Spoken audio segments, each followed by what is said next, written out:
Hello, everybody. Welcome to the Jolius podcast. I am here with a good old professional Rocket League collegiate sports player. Please welcome Slayer.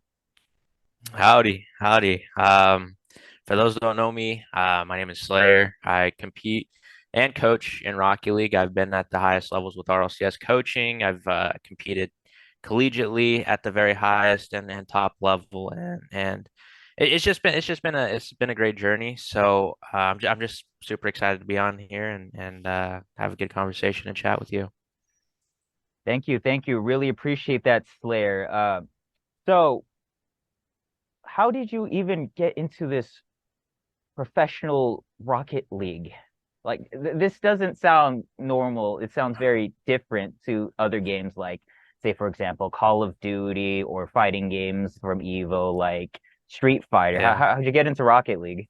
That's a good question, honestly. So I grew up in playing just like sports games because I was big into hockey growing up and kind of transitioned into Call of Duty because some of my hockey teammates at the time played that. And, keep in mind, I was very young, so it was just like what was going on. And that's kind of what got me into video games. Then also esports is what got me into Call of Duty. But I got a PlayStation 4 around my 12th or 13th birthday, and I got a $20 Steam or $20 PlayStation card from the birthday party with my PlayStation. So I was like, all right, bet Rocket League's $20. Let me use this. This game looks fun. I've seen it on YouTube a couple times.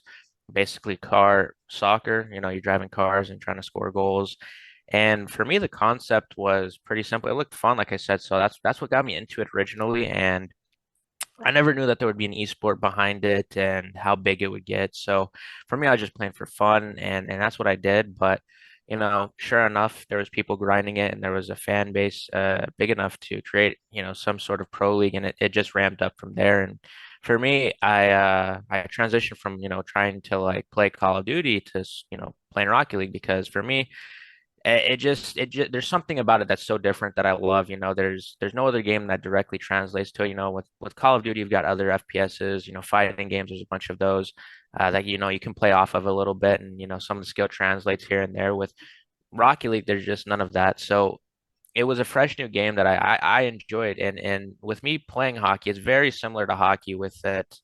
You obviously have two teams, very fast-paced action. You're trying to score more than the other team. And I think that's part of the reason why I fell in love with that, as well as it's not like, you press a button and you pass, the ball like a traditional sports game. With this, you actually have to have the skill to control and maneuver your car. You have to understand how fast you have to hit it from certain angles. There's so much with it because you're not just staying on the ground, you're also in the air with Rocket League. So all of that combined has really got me to love the game and put in so much time. And eventually, I earned my opportunities to join the professional scene and collegiate scene, and I opened up a lot of doors and opportunities, content wise and competing wise, and it's just been amazing, man. It's just been amazing. Yeah, man, that's really good to hear. Making a big scene and career out of this. Slayer, how old are you? I'm currently 19, about to turn 20 in October, so got a couple months there, but yeah, no, I've been playing Rocket League since shoot like 12 and a half, 12. So it's been an off and on grind, but started taking it super duper seriously like two or 3 years ago. Beautiful, man. You have a big life ahead of you, 19 going on 20. You have a lot of time to figure out what you want to do if you want to stay within this professional scene or if you'd want to transition into another game. But you said you're also a coach. Hmm. How is coaching Rocket League compared to being a player? Very different. I think skill in Rocket League transitioning into being a coach doesn't always necessarily mean you're going to be a good coach. I think there's a big misconception, and this goes with sports, anything in life, right? You could be at the top of the top and transition into coaching. You can either be good or bad just because some people have the ability and some people don't have the ability to kind of express or explain how you have to compete or play. So with me, I would like to think that with a lot of things I do, it's not necessarily that I'm naturally gifted or naturally skilled. I really believe that my brain and like the ability to understand and read the game is what allows me to be at a high level in anything I've done, whether it be actual things in real life, whether it's like hockey or anything that I've attempted, but as well as Rocket League, right? And that's where a lot of my skill comes from, but it also translates very nice into coaching because I'm able to explain deeper things within the game that a lot of people may know or may do in their own gameplay, but they don't know how to necessarily explain it to others. And that's where I come in as a professional coach as well in RLCS, and something that I've thrived in for the past couple of years is really being able to just talk about a lot of decision making because that is what Rocket League is about. There's no really set plays necessarily. It's just about you know, decision making on the fly, plays and quick second thinking. And, that's the kind of coaching I try to give off. And honestly, it's very underrated. I think a lot of people, focus on, okay, if you're in this situation, do this. But in reality, it's not like that at all. And I think that's what sets me apart from a lot of other coaches. And it's also set me apart from playing because it's allowed me to adapt and become such a versatile player when it comes to different things. So ultimately, I think it's just a lot of credit to just like my mindset and my mentality and maybe my parents for, kind of putting me into that mindset and whatnot throughout my life. So. That's good to hear, man. You can overcome chaotic situations and adapt to those type of problem solving situations. As you said, it's not a Rocket League is not a linear game. I've played similar games like that, like Overwatch, Call of Duty, etc. And in fighting games, you can't really extrapolate upon linear movements, such as, oh, you need to just do A, B, and C to win. No, sometimes you're going to be derailed by a bunch of obstacles, and you have to figure out on the fly in 1 to 2 seconds what you have to do to win in that situation, or you will lose. Mm-hmm. Oh yeah. No, for sure, for sure. Yeah, man. So let me pull out some stuff that from Wikipedia. Let's open up some stats here. So it says here recently in May 2023 in CECC, you were in third to fourth place. Can you explain what was going on? Yeah. Third, fourth, Yeah. yeah. So CECC 2023 was a good event. It's basically it's a premier or a very prestigious collegiate event Mhm. for not only Rocket League but other game titles as well in the collegiate space for esports. It was the culmination of four different regions. They split it up into, I believe, South, West, Midwest, and North or something else. So it basically split up North America for the most part, and there was also a last chance qualifier, and a culmination of those and a bunch of different conferences. The best came together, top 16 in North America, basically through that circuit, qualified, and we made it through last chance qualifier. We were I would say place off or one or two places off in our region, but we had a stacked region. So again, we made it through LCQ, which was super hype.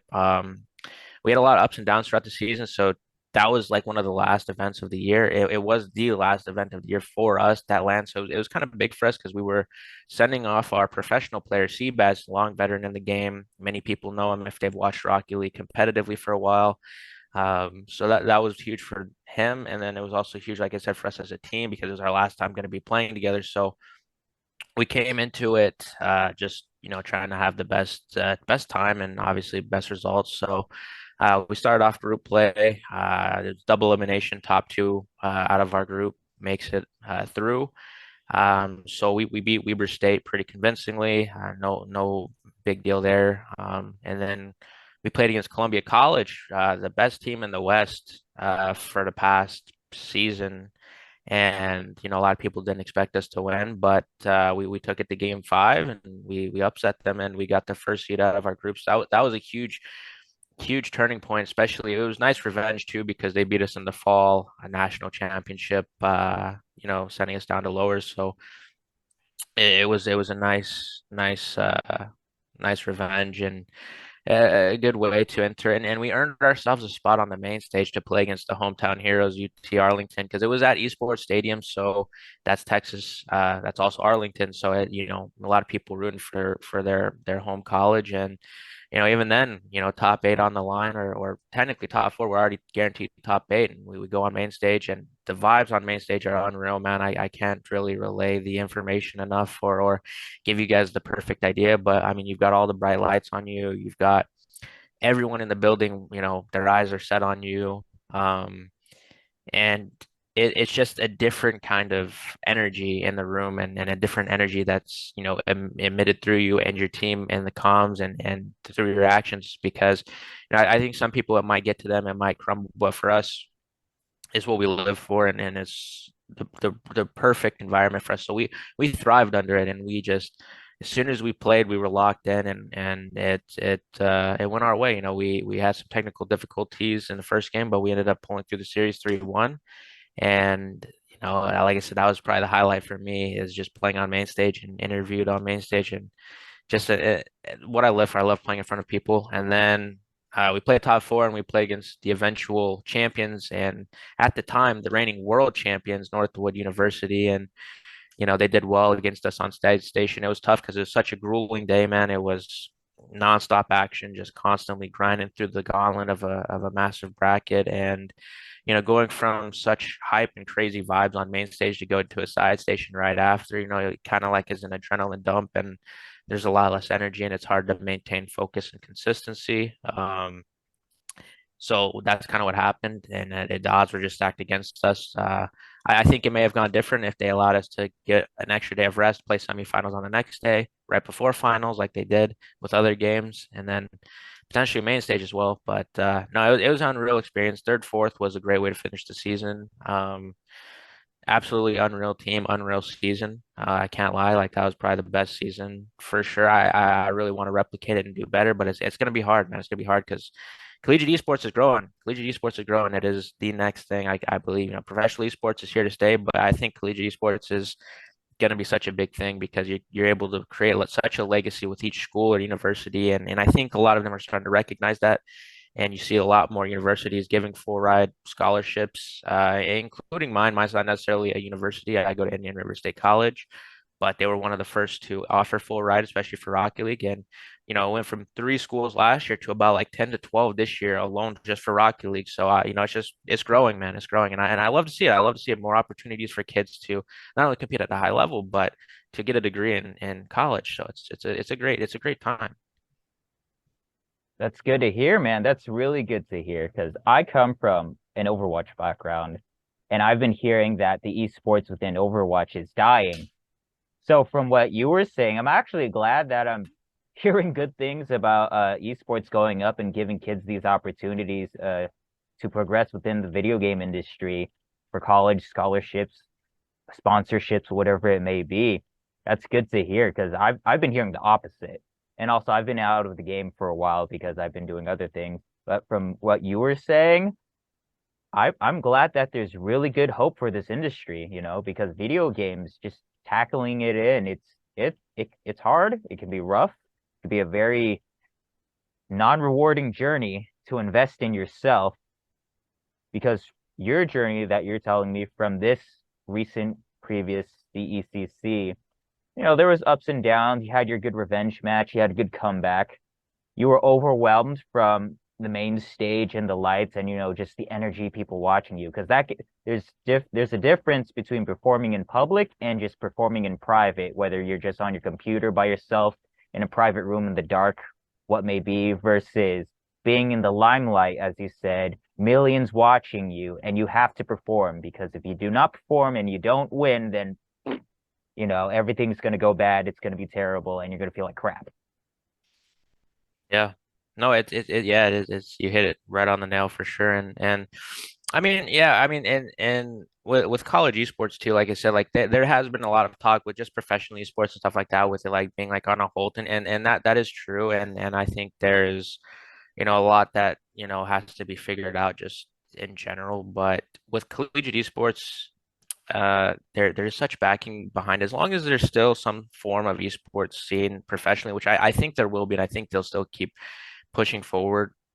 The collegiate scene will follow, and if not, it might even be such a big thing because, like I said, you're gonna have the opportunity for kids to not only compete again at a high level, but to also again get a college degree, but also get a college experience, which I think a lot of in a lot of the back of our minds, I think people don't think about or haven't thought about, and especially parents, right? Like when I was growing up, like it was unheard of to get, scholarships or full rides, for esports and playing a video game, right? And now I'm living that reality, which is, surreal, and it's insane for my family. It's insane for me, and I'm just a start. Like it's just a start right now. Like there's so much more to come, and so much more backing behind it with like big esports facilities, because colleges and universities, when they grab onto something like esports and any sort of competition, they're going to want to dominate and again build that legacy. That's what they do with their sports teams.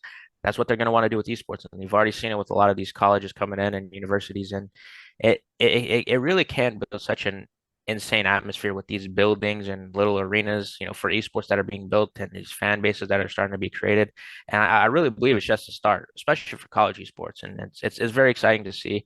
And something that I've been doing, and I'm not sure if I'll pick up on it, but last year with my freshman year, I decided to create my own little like series where I tried to just document what it's like to be a college esports player, the day in the life, your day-to-day things like going to class, schoolwork, resting, scrims, practice, competing, stuff like that. And the whole point of it was just to show people that, hey, it's possible.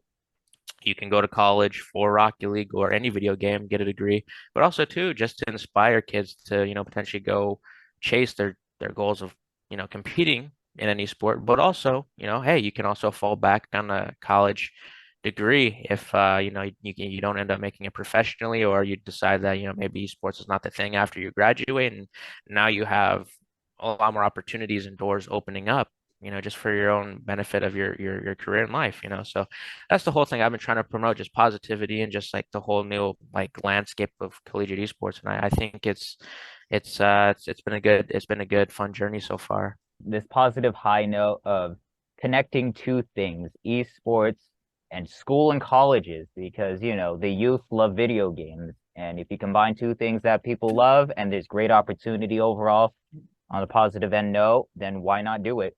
Why not do it? Yes, sir. Yeah.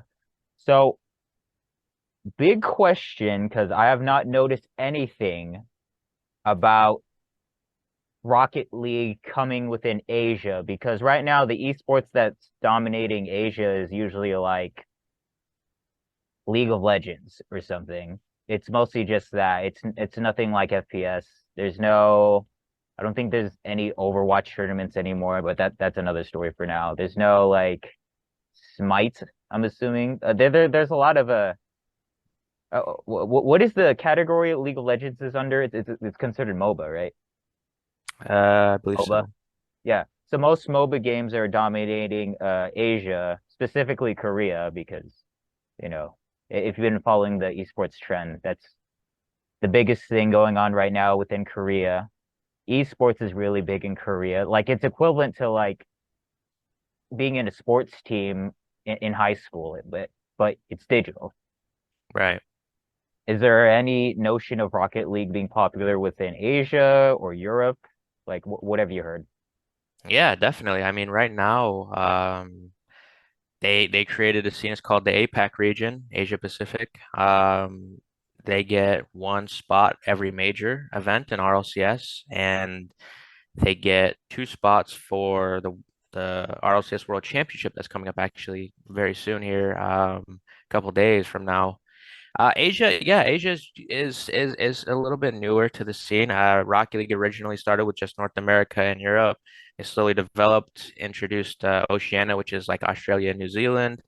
Then they brought in South America with like Brazil, all of those other countries and then whatnot. And then just not this past season that we're currently in, but the one right before, they had a big expansion where they brought in Middle East and North Africa as one region, Sub-Saharan Africa, which I'm a part of with coaching, and then uh, APAC, Asia Pacific, and it's been a good way for the scenes to grow, because it's giving them opportunities to play against the best of the best in their region, earn prize pools, and also earn the opportunity. If they're the best team or a top two team come World's time, they earn themselves the chance to go and compete against the best in the world at the RLCS majors and the RLCS World Championship. So, I think there's a lot of future, especially for APAC. Right now, they're definitely the little brother of the whole league because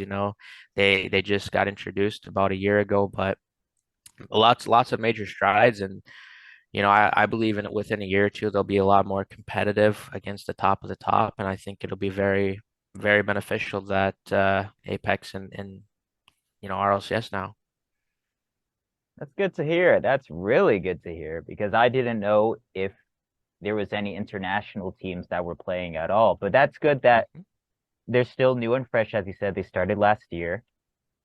I'm curious how you got started coaching as a South African coach. You're not doing any Yes, North yes. American teams. What's going on Yeah. there? Well, tell So me. now that's so SSA or Sub-Saharan Africa, aka South Africa, they are again a new introduced expansion region last year. So they're behind the eight ball. They're behind the curve a bit with just overall skill, reading the play, and understanding how to play at the highest level. So that's where a person like myself, with a lot of experience in a major region, North America, comes over to them. Obviously, as a coach, I don't have to reside there. I can just, coach them from where I am and, do replay reviews with them, go over, film, try to figure out, how we can improve. We also, have great conversations about, emulating or trying to, perform similar to the way that the top of the top do. There's nothing better than doing scouting reports and just seeing how other teams play and implementing it into your own game. You don't have to write the script. You don't have to write, a new game. You can take a lot of tips, especially when you're coming up in the scene. So that's been my role, and then I have a lot of faith within the scene. I just want to be a part of a big revolution and a big I just want to make a big impact on their come up, and that's what I've been just trying to do. A lot of people sleep on that region, and it's understandable with how little development there's been, but I think there's still a lot of room to grow, and given the proper opportunities, I think SSA will do well. And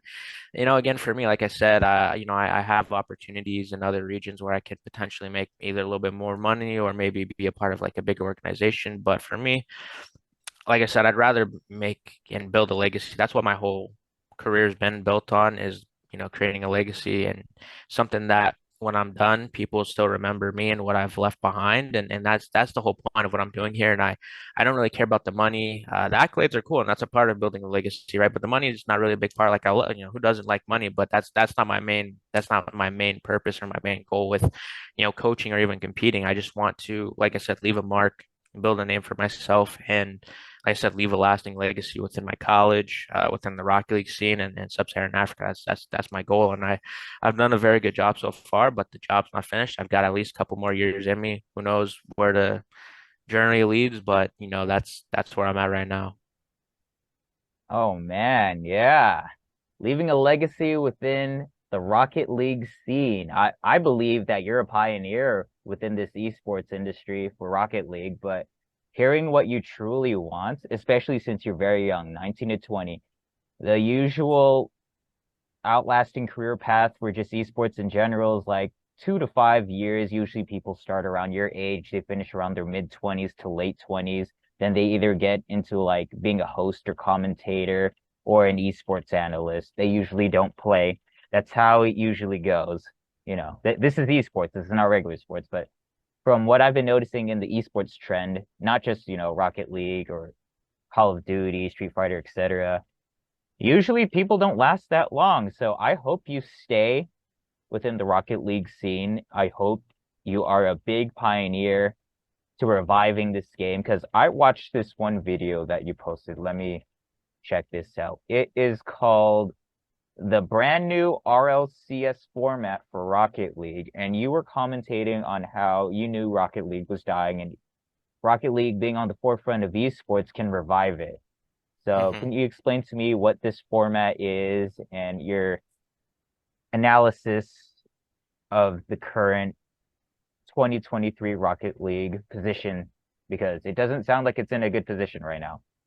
Yeah, no, I mean, I think it's not necessarily in critical condition, but it's not in a position where we would like it. I think there's so much potential with the game, and the reason why I say that is because one, uh, it's very simple to watch as a viewer, right? Whether you've watched it for years or this is your first time watching it. I've noticed that so many parents, so many people from other games that have never played Rocket League can watch the RLCS, majors or world championship, and they can easily like grab onto it and actually not only just grab onto it and understand it, but they're also hyped. They've never watched this game. They don't really know who to cheer for, but they're like, dang, like this is crazy, like high level gameplay. It's easy to understand, but it's also very, very high, intense, impactful gameplay that's just like it's insane to watch. And I I really believe there's such an untapped market, and I really believe there's so much potential, like I said. But the problem we're facing right now is trying to incorporate ways to get more people to watch and to build more storylines. And uh, you know, there's been a lot of discussion behind the scenes, and the way it's going right now, it's not terrible, but it's not good. We're very focused and hyper focused on some interesting formats, and I propose the format that keeps it similar, but also adds on top of it. And I don't know how familiar you are with Call of Duty or Halo, but um, back in the glory days of MLG, they had these amazing LAN events where you obviously had your pro league teams that were already invited. They had everything paid for from the event itself, but they also added open brackets where, you could be a top amateur team or pro team that just squeaked by, didn't make it into the pro league or didn't make the LAN as an invited team. Or you could just be like a nobody. You just picked up the game, but you're like, oh, okay, I got me and the boys. We're trying to have some fun, and we're already in the city. Let's play this tournament. So there was open brackets, right? And that created a lot more buzz around it. There was a lot of storylines because you had these teams that weren't supposed to be that good that all of a sudden make a deep run. They make it into the pro bracket because it did so in the open bracket, and then they make upsets and then they make a name for themselves, and then there's a whole storyline behind it. There's a lot more people in the venue watching because like genuinely if you're already there playing it, why not watch the best of the best? And then you also have organizations that are helping with like flying or paying for people. They bring their content creators out. There's more content made about it, and that's the whole kind of idea that I just wanted to implement or suggest, I guess, to the Rocket League scene is to implement more of like an open format at LAN events because we already do this with the regional online events, but at the same time, it's like not as beneficial because it's online. There's only so much you can do online. In my opinion, esports is meant to be played. Obviously, it's online. It's great that we can do it online, but in my opinion, I think the best moments or the biggest events need to be in person, and that's what they are. But there's not that opportunity for these, amateur players, or in the Rocket League team, we call them bubble players, to make a name for themselves or get that opportunity. And when you're not making a enough money or a nice salary to kind of fully focus on Rocket League, it's hard to continue justifying putting in the hours and the time and the grind and the mental exhaustion to push for the pro league when you're just constantly, not getting as much opportunities. And that's like I said, where I really believe we should try to add open brackets and more of an open format at these LAN events, right? They still got to pay for themselves, but like I said, that's where you've got a lot of these orgs that are willing to come in. They don't have the money necessarily to pay big time salaries, but they're willing to pay for the flights and the funding for players to go to events, represent their org, wear their jersey. And then that's also where you get more content to be made about the esport. You get more people there, you get more backing.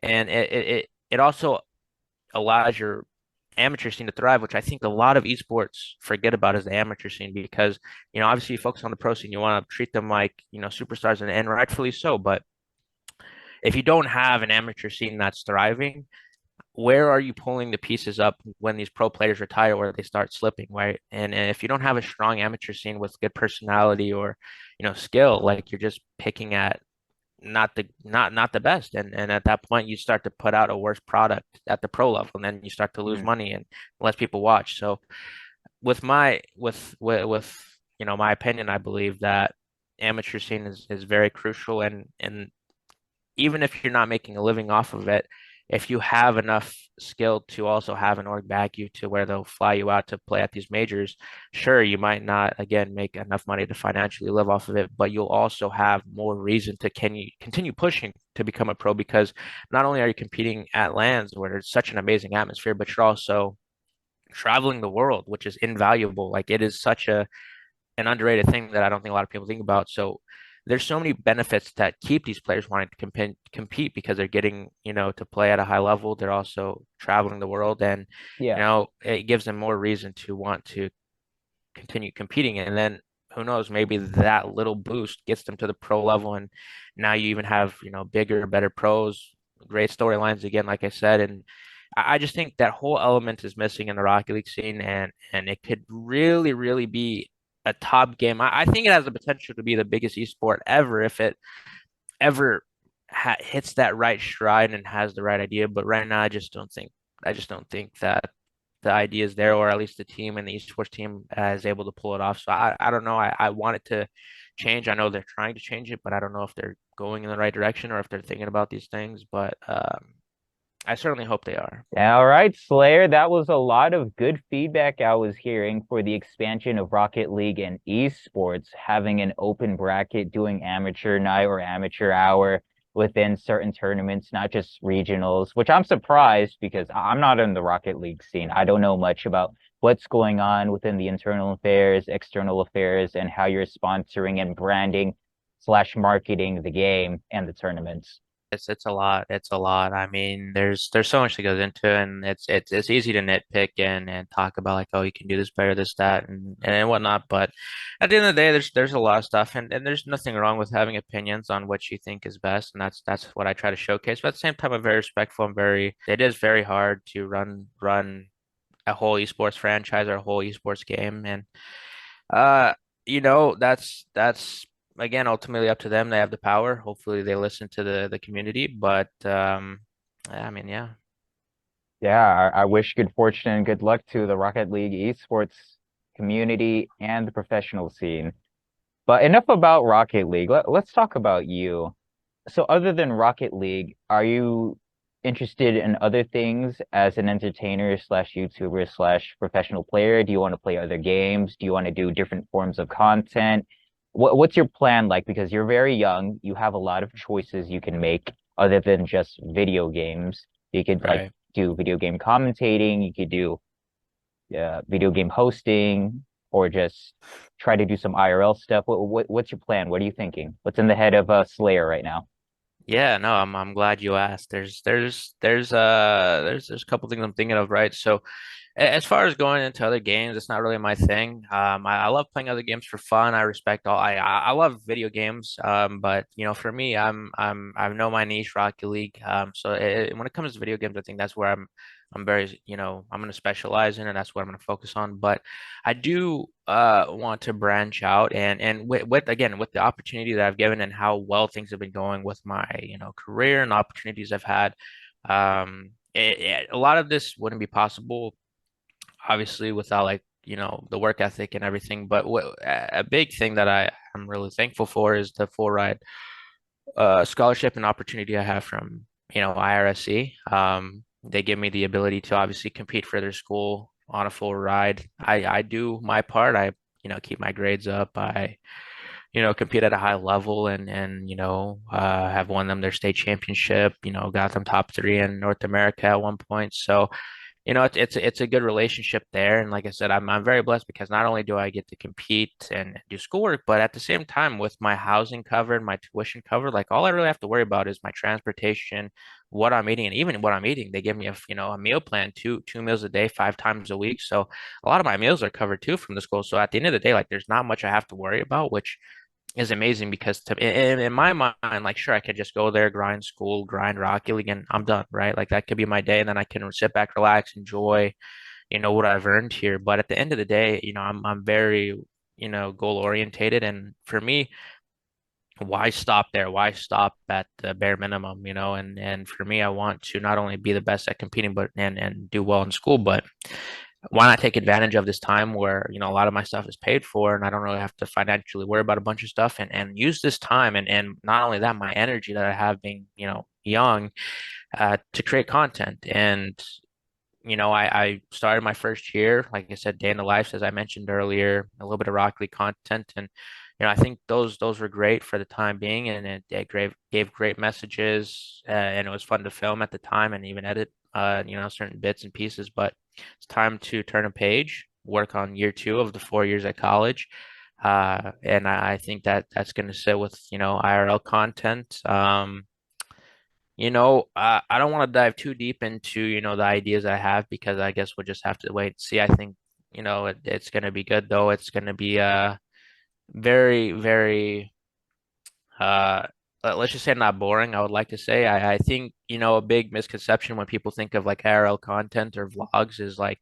old school, you just vlogging the boring stuff, and that had its time and place, but now it's definitely over. You've got to retain the audience, you have to entertain them, and it's got to be good content. And that's where I'm trying to lead to, and I'm excited to, you know, work on this new path that I'm creating in the content space. I think it has a lot of potential, and I think I've got everything drawn up, everything ready to go. I think the only thing is execution, and hoping it does well with the audience and people. But I have a lot of faith, and even if it doesn't work, like I said, I'm doing something that I love, right? I'm making content that I'm gonna love. I'm gonna be doing it. So even if it doesn't hit the mark, and it doesn't turn into something that I envisioned, it's still something that I won't regret because it's something that I was passionate about. It's something that I enjoy doing, and I think that's the key to life. I think one thing a lot of people have asked me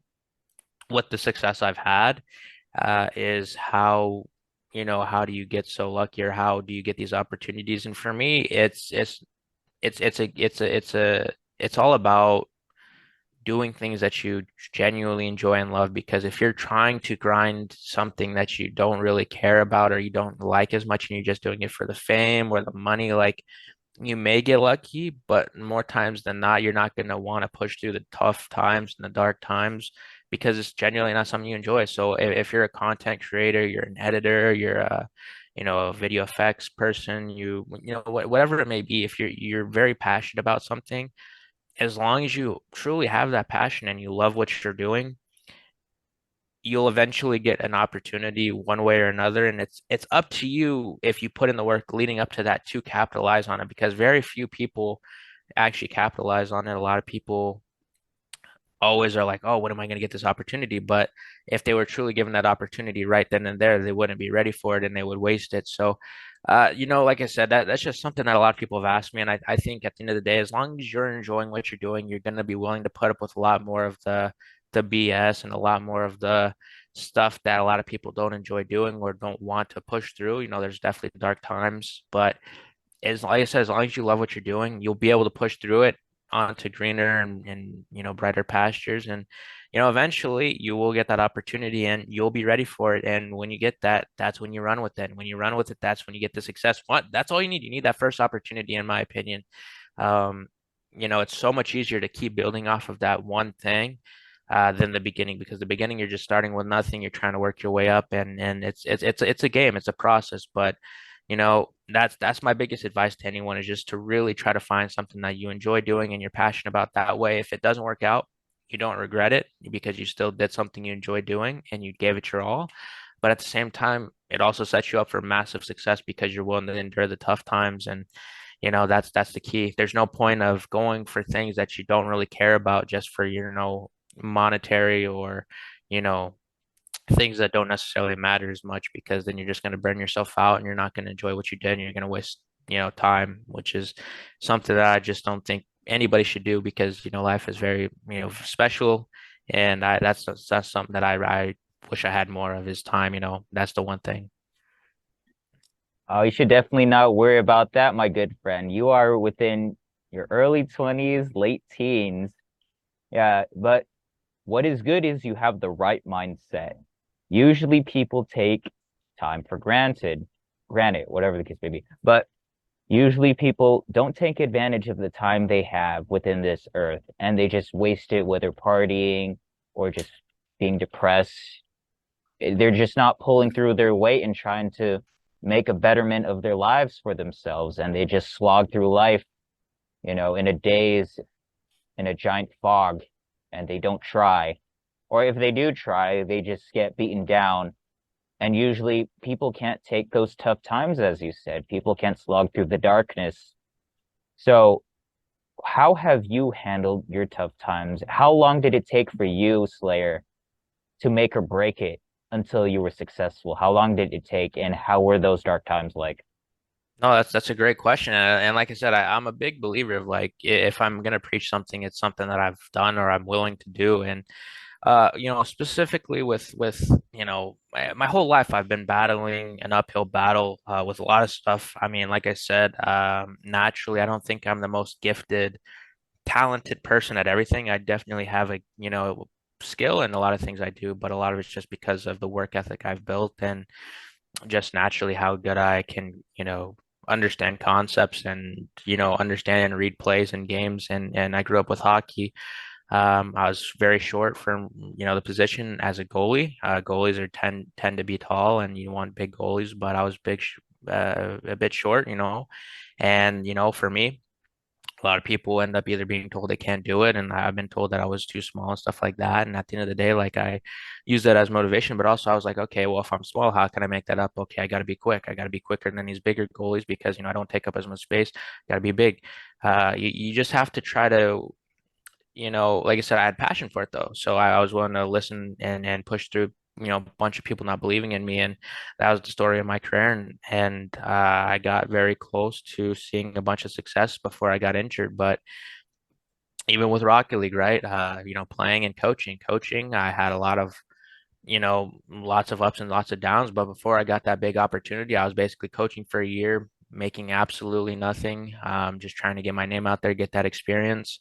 And then, finally, I get a great, awesome opportunity, run with it, have some great placings, still not making a lot of money because again, to me, and this is me, I'm not saying you don't have to make money, but for me, it was never about the money. Like the money will come if it was deserved. But for me, I was willing to take a pay cut or make way less money or almost make no money if it meant that I got to reach the destination that I wanted to. And for me, that was coaching at a professional level, and I got professional opportunities, and I took them. I had amazing placings. I got to go to a world championship, and the experience, the memories, and the accolades meant so much more to me than making money. So that's what got me there. Is just the dedication and willing to just put everything out there. And again, like I said, once I got that first opportunity, it just felt so much easier to get going and in the right direction. And then with playing, same thing. I've been in the scene for a while.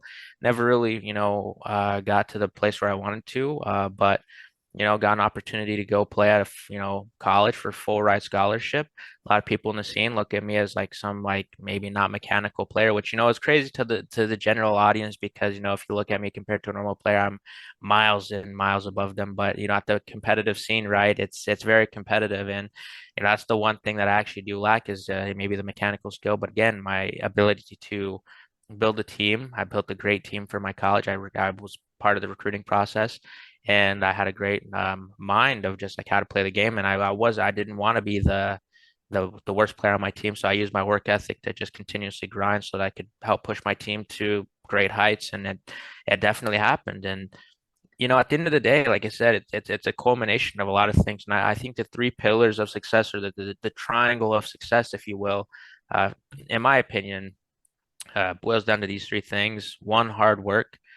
You need hard work to do anything. Like it doesn't matter what it is. Like you're gonna need hard work. Like even if you stumble upon luck, you're not going to be able to maintain it. You have to have hard work and good work ethic. That's very key. The second thing I believe is consistency, right? You have to consistently be hardworking, right? You can't just put in a really good couple of days and all of a sudden, oh, I'm done. Like I'm gonna take a break. No, you got to be consistent with it, no matter what it is. And I believe the consistency becomes easy if, again, you have that passion. The passion is going to be your biggest thing. But there's some days that you don't want to do it. You got to put in the hard work when you don't want to sometimes. And that's very important. And a lot of people think, oh, motivation.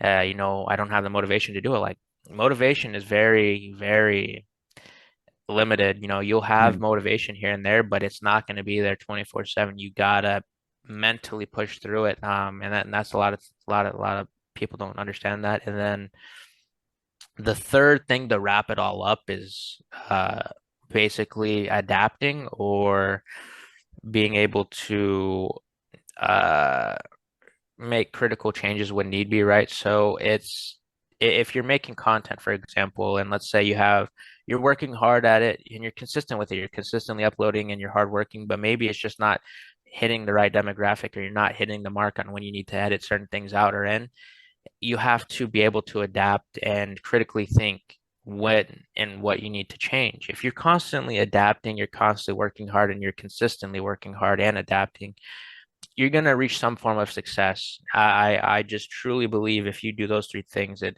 is. But the thing is, it's hard. It's hard. It's easier said than done. And um, I know a lot of people usually have one or two of those things at a time, but they never have all three. And that's in my opinion, like I said, the detriment to their potential. I think if you really want to maximize the potential of succeeding in anything you do, like I said, content, competing, anything that maybe, if you have those three things, I really believe that's going to set you up for the best results to be the best version of yourself at the end of the day. Like sometimes, there's going to be better people than you. But at the end of the day, like as long as you're doing the best thing that you can do, that's key. And I think to reach the maximum potential, you have to do those three things. Again, easier said than done, but if you can truly somehow incorporate those three things, I think you're destined for some form of success in whatever your passion is or whatever you're doing. It's not guaranteed, but you will definitely get some form of progress. Of The course. only way is going up, man. Mm-hmm. Only way, got to get that IRL grind set. You know how it is. You Of got course. you Of got your course. goal, you got your destination, you got your career path chosen, or in your mind, you have decided to go through this career path slash goal and just grind through it no matter how long it takes. Mm-hmm. So Slayer, since you're basically on that IRL grind set with video games, you don't have any distractions on you, no girls, no going out, partying, hanging out with friends, no relationships.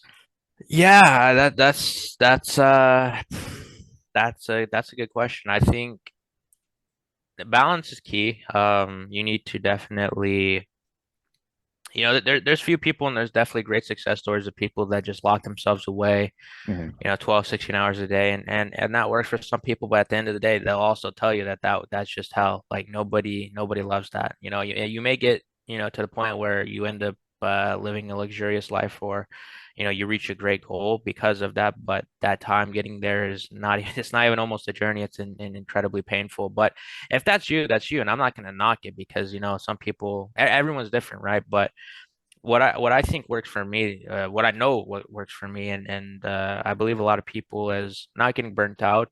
If you get burnt out, you're not going to love what you're doing as well. Again, it's back to the passion thing.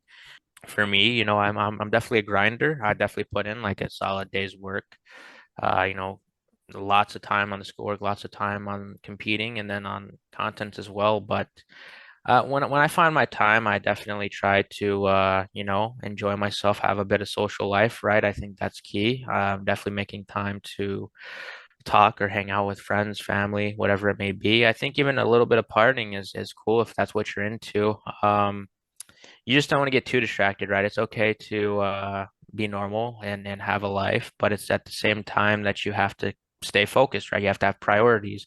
You know, you can't party every night. You can't hang out with your friends every night or every day because you still have to stay on the grind and work on what you're passionate about and what you want to work towards, right? But I'm not saying that you can't work or you can't hang out with people or you can't go out and have a good night, right? As long as you have a good balance. Balance is key. And then again, easier said than done. It's so easy to either get wrapped up in just partying or having fun with friends rather than your goals, or the complete opposite. It's easy to get wrapped up in your goals and just constantly full send on it. And then you don't have any, social life and you kind of feel either alone or sad or depressed. And like I said, you just don't want to get wrapped up too much on either side. You want to make sure it's a nice balance, and having a nice balance will allow you to be successful in all areas of life, not just your goals, but also just a social life and being able to do that. Because I think again, a big misconception is you got to just lock yourself away and grind, and for some people you can, but it's just to me it's not worth it. I think you could definitely mix a nice balance in there. And if anything, I think it keeps it fresh, right? It keeps the grind fresh, right? When you're talking to other people and stuff like that, and you're just hanging out, gives you time away from your grind, and it allows you to kind of have a love for it because then you're like, okay, I want to get back on the grind now. Like I'm craving that, And if you're just constantly on the grind, it's hard to crave it because you're constantly on it, right? So I think, like I said, balance is key, for most people and myself very much. And as far as girls go, that's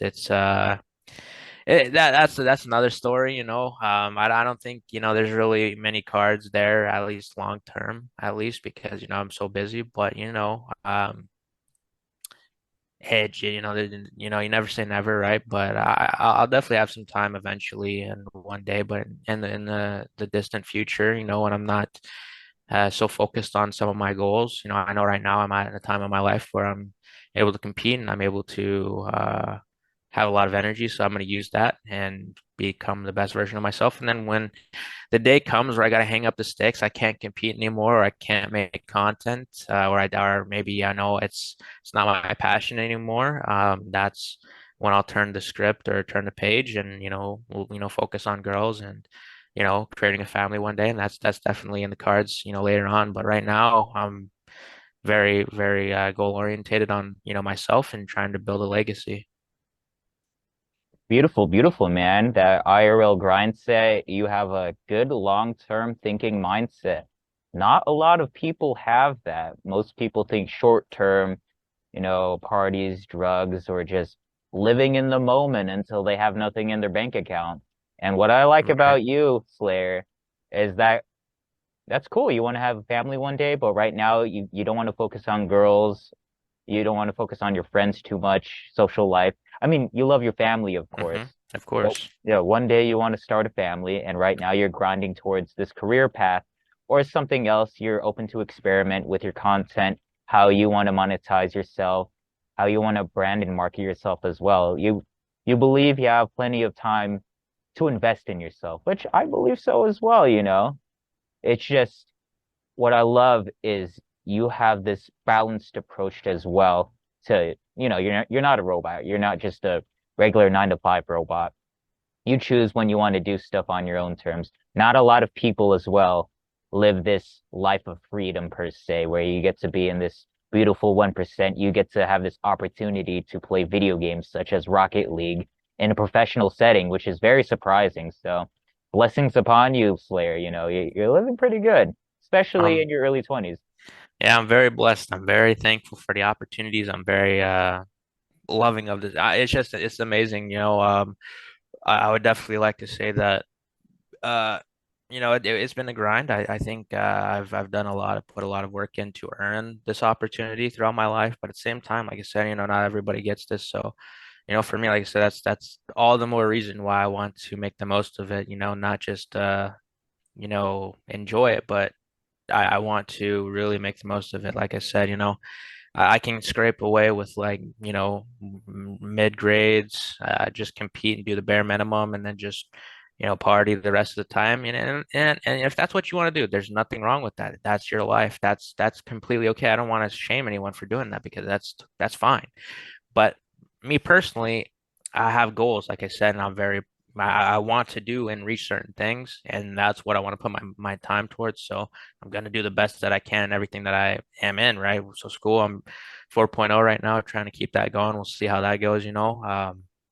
Like I said, competing, I want to stay at the top. I want to win a world championship one day, and then on top of that, I could just stop right there, and even that would be going above and beyond. But I still want to do content and make the most of that. And while, like I said, I've grown up watching content, so why not make the most of it? Try to give it a chance. Worst case scenario, it doesn't work.